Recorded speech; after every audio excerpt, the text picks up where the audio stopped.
Lisa Ryan Howard. Hi, good morning, Lisa. Good morning. Thank you, Lynn. It is a pleasure to be here with you all. And Lynn, are you going to be ready to be my poller? Because Oh yes, I forgot about this. We put up a poll for Lisa this morning. So if you go under the main stage chat, right next to chat, you will see voting polls. There is a poll that Lisa will be asking you as she moves through her presentation. So now, Lisa, go ahead, take it over. all right, you guys. So we're going to see us presenting in just a second, but if we were in real life setting these days, I'd start by asking you all a question. Maybe you'd raise your hands. We'd all look at each other. Maybe I'd ask you to stand up. But since we aren't IRL, of course, we're going to do it a little differently today. So we're going to try a poll, as Lynn said. If you can go and vote, I'll ask you the question. It's a simple yes or no answer. Do you have a subscription to at least one digital news product? All right, we'll give it a minute for everybody to vote. Again, you go to main stage, hit the voting tool, and we should see the results. Go in there now. Okay, so 68% of you do. That's a huge portion of people. That's surprising. Great news. It shouldn't be that surprising, although I'll tell you why in just a second. But if you are like or representative of the US population, then you'd be roughly 20% of the population. This crew is 65% of the population. So thank you all for being subscribers of digital news. But I think the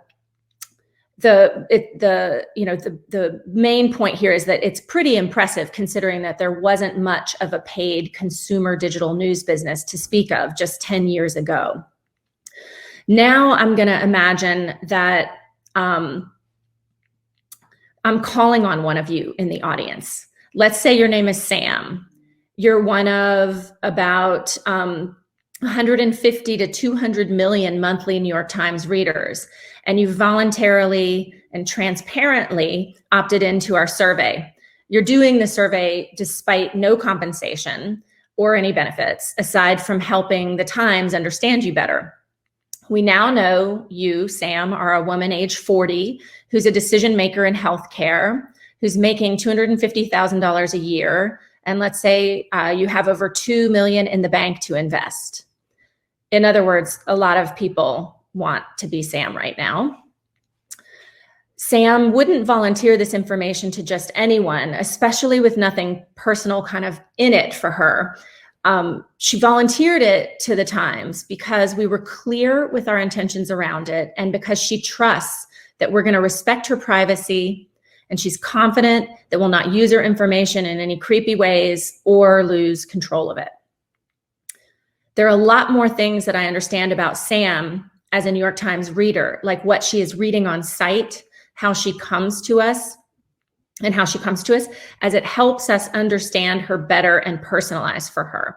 But more on Sam later, because I want to focus on the entire, the foundation of our ad strategy at the New York Times, and it's trust. For us, it all starts with a trusted relationship with our reader, and that trust informs our entire ad strategy, including our first-party data approach. So a little background on the Times might be relevant here. We were the first to launch a digital paywall over a decade ago. We have 7 million paying digital subscribers today, and we're well on our way to our goal. We publicly announced this, our goal of 10 million by 2025.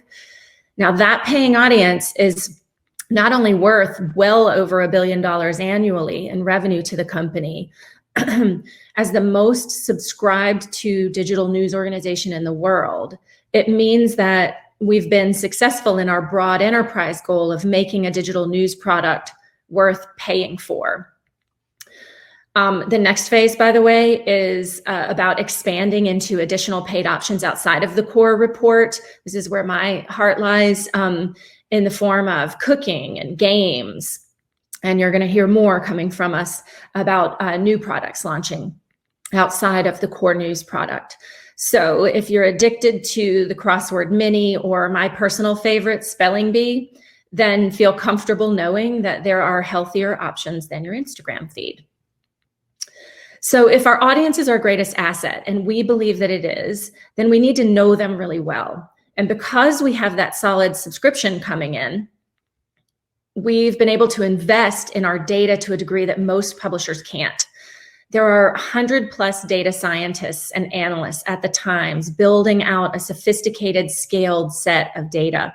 And because we have that trusted relationship with readers like Sam, we've been able to effectively productize our own first-party segments over the past 18 months. We were fortunate, actually, in 2020 that just as we were building all of this out, our audience just skyrocketed and grew at another unprecedented clip.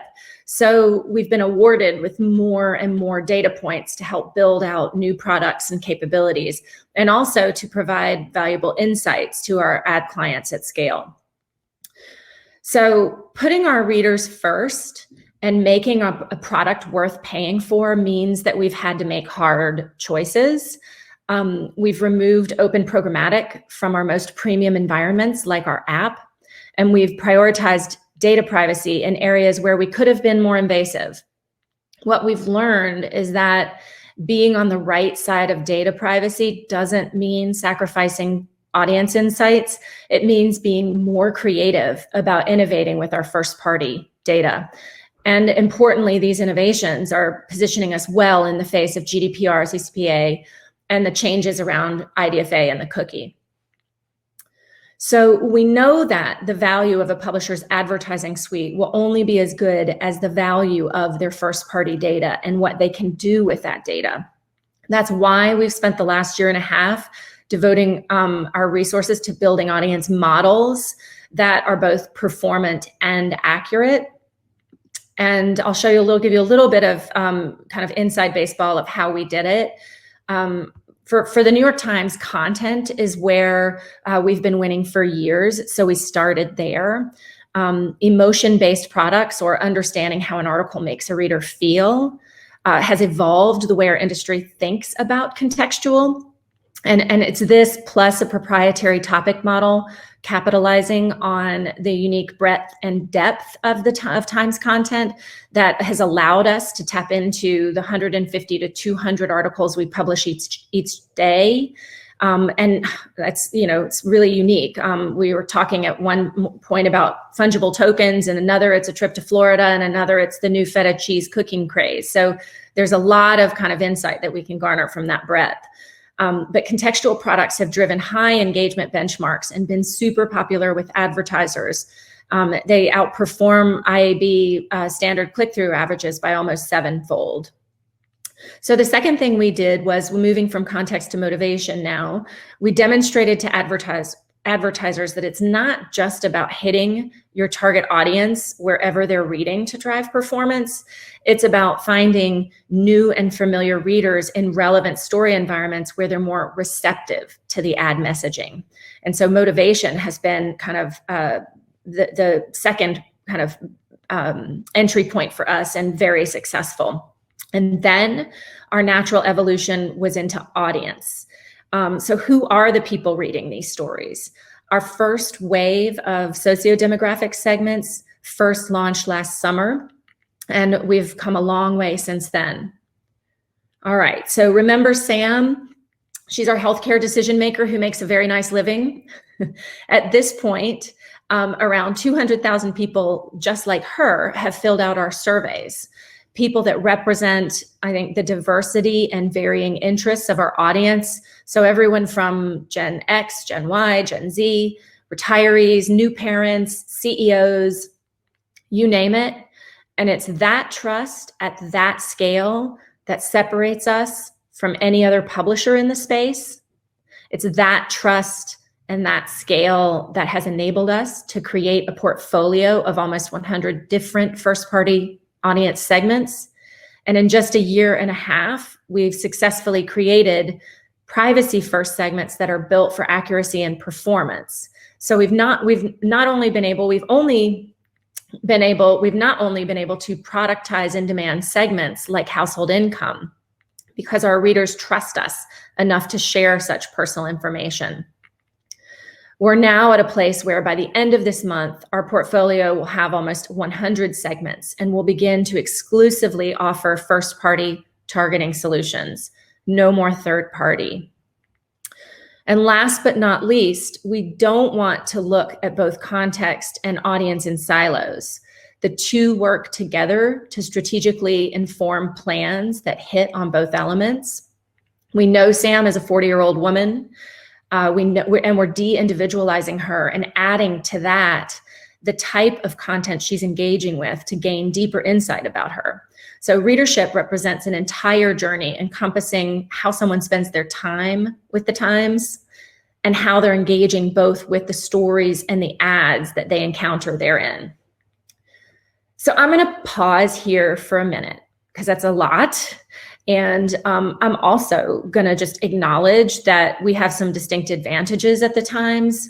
Our scale, our history, our financial stability, given the sub business, means that we can make investments to innovate that not every publisher can. But the principles can still apply, I think, to every publisher in a couple ways. First, in context. You might want to think about throwing your weight behind the growing suite of partners who are offering standard contextual targeting. You don't have to build your own topics model. You can build on their tools. In audience, there are scores of new partners who offer privacy, safety, MPs, and data services.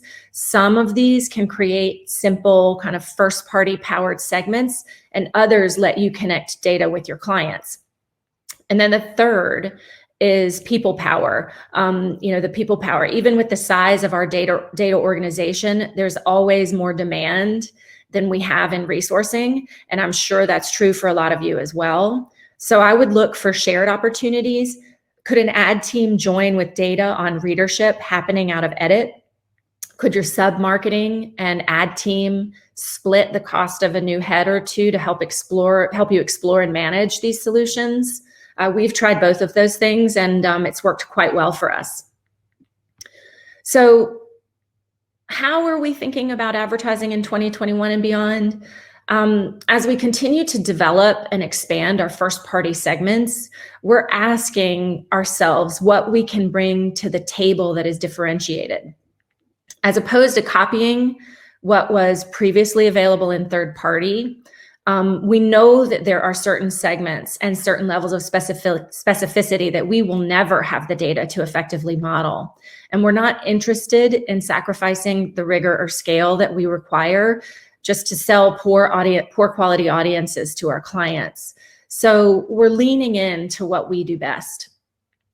And truthfully, the Times is not best suited for direct response or bottom of the funnel marketing. The space we have to play in is further up the funnel, helping brands build a relationship with the audience that they care the most about. So we know that the value of first-party data is just as important for insights as it is for ad targeting. Our clients are absolutely interested in what our readers are reading and thinking and seeing and demanding. So we've developed a comprehensive toolkit of insight solutions to unearth valuable business learnings. I will not go into all of this, but I will highlight one, campaign scope. I wanted to call this one out because I think it's most relevant for you all to understand. It's a deep dive into specific campaign performance during and after the campaign runs. And as I said earlier, this is effort for the ad ops teams. So you have to be prepared for that if you're going to do this. And uniquely, campaign scope also lifts the curtain on competitive analysis so that our clients can examine how they stack up against others in their category anonymously to be informed. Of course, it's anonymous, but to be informed about benchmarks. And I'll reiterate that it's not for the faint of heart. We've had to invest more in analysts, more in insights teams, and it is a big effort for the operations teams. So my advice would be, don't try to do this for every client, but do it for the highest priority ones if you can. And then looking forward to 2022 and beyond, as all of you in the audience know better than most, there are still so many unanswered questions about how the industry is going to continue to evolve and what new kind of more privacy-minded solutions are going to arise in the future. That said, because of our subscription-first ethos, the Times is uniquely suited to helping brands connect with our audiences effectively and safely via this first-party toolkit, plus a suite of strategic media capabilities based on how readers are engaging with our content. So I hope that was not too dense and that I was able to give you guys kind of a view into how we're thinking about first party in a subscription world. And with that, thank you. And Lynn, I don't know, but if there is time, I'm happy to take some questions. Okay. Eden, can you share the presentation, please? So yes, thank you. Hi, Lisa. So Hi. we have a few questions for you. Okay. Let's see if you can answer them, if you can. I'll do my best. All right. So Jamie Martin would like to know, what taxonomy are you guys using at the Times? Yeah, I mean, we created our own taxonomy. I mean, I was speaking about it earlier, but the breadth and the breadth and depth of the content that we have by publishing almost 200 articles a day gives us a huge kind of universe of topics to work with. And so we get pretty granular with our topics, you know, on everything from, you know, food to travel to business to politics to climate, and so it's pretty extensive, but it is our own proprietary topic model that we built. Okay, thank you. Another question from John Gomez. He's wondering how the New York Times addresses brand safety for advertisers. Yeah, I mean, so brand safety is, you know, I mentioned trust is really our ethos at the Times. I mean, if we're going to be a trusted news organization, we also have to be a trusted ad organization. And so, you know, we're, I think, in a place where we've made some significant trade-offs, you know, for brand safety. So we no longer work with Facebook, for example, on ads. We found that the quality of those, they just couldn't guarantee. So I know everybody, including Facebook, are working on improving that. But that, I think, is key for us, is to make sure that any of the you know, partners that we're going to bring in are going to really be brand safe in their own right. And if they're not, we're going to work with fewer. And that's really the decisions that we've made to date. But from a brand safety perspective, in our targeting and in our data practices, we rewrote our rules around, by our governance team, I should say, rewrote our rules around how we're collecting data, and it was really simplified and pared down. And we also made decisions to be kind of on the right side of the privacy issues. And so that has really helped us kind of be true to our word on the idea that we're not going to take anyone's information and share it or lose control of it in a way that is not, number one, transparent, and number two, really kind of you know, being conservative and being very protective of the reader. And what you see here that we've done in you know, in the presentation, I explained it a little bit, but the idea is that we've anonymized this data, and we're not tying it to an individual, right? We're using predictive modeling to create these people who look like Sam, but are not Sam, and Sam has been de-individualized. So we're not targeting the individual. Okay, thank you. We have a couple more questions. Okay. From Jamie Fuller, can you expand on journey targeting? Yeah, so you saw that on the slide. So that's our newest venture. So after motivations, things like this article made me feel like I wanted to spend money, right? So maybe it was something inspiring that they saw. We're now moving into the phase of how they come to the time. So did they come in through our homepage? Did they come in through social media? This is really kind of an understanding of how they're traveling through the New York Times, right? Both coming and going, so that we can understand, things like, oh my gosh, this person's already read 5 articles, right? Or this person came to us from social media. That helps us understand that user journey so that we can be relevant for them, considering that as well. Neil Humphrey asks, what quality thresholds do you set to be sure that when you attribute, the results are good enough? Is he talking attribution? Attribute, yeah, attribute. Well, so I think I understand the question, and I think what he's getting at is that, I mentioned that we're leaning into only the areas that are performative for us. So right. If we don't have a big enough sample size, then we aren't modeling off of it. And we know that, there are areas where, we don't have, like, if it's a specific niche of an industry or something, we may not have that, concentration, enough of a concentration of those people. And so we are not trying to model that. We are only modeling the areas that we know can be scaled and really kind of inform the model in a way that, makes it accurate. Yeah, okay. He was talking about user attributes. Okay, yeah, that was right. All right. Jennifer Garcia, can you share what your margin of errors are when targeting multicultural audiences, especially with your predictive modeling approach? You have any insight on that?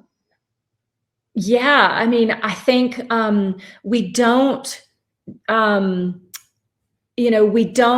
not specific. I don't have a specific enough level of knowledge to speak to specific margin of error. But what I will say is that, we have such a breadth with, 200 million people that we do cover off on lots of different audience segments, but we are not covering off on race at this moment. Okay. So one of my colleagues, Tamika Key, asks, in your nearly 100 audience segments, how do you differentiate which ones are privacy first? Okay. So, our audience segments are all privacy first because the person has given us their data and then we've de-individualized it and we're not sharing it. So when we say privacy first, it's important to make that distinction that, somebody gives us their information, if it is, their household income, for example, we're not going to share that. We're only using that for personalization for our own information. And then when it comes to advertising, we're moving to, a place that is not about the individual. Mm-hmm. Okay. Well, thank you for asking that question, Lynn, and thank you, Lisa. That was a really great presentation. I think the fact that our audience has so many questions is, as you said, you guys are the New York Times, and you have access and tools that a lot of publishers don't. But I think what's interesting is we had a session yesterday where someone talked about sort of predictive modeling and sort of how that's going to be what advertisers have to be comfortable with now, since we can't just use all the same data. And I think it's interesting that you guys are doing it already. Mm-hmm. Yeah. And so I definitely want to thank you for joining us as with an amazing keynote. Hopefully we can do maybe a Q&A with you for the site in the future, because this is, as you said, we don't know what's going to happen the rest of this year. I'd love to see what you guys are doing for 2022 as well. Absolutely. Yeah. Absolutely, you guys. Thank you for having me, and best of luck with the rest of the forum. Thank you so much. Have a great day. Thank you, Lisa. Thank you so much. Bye, guys.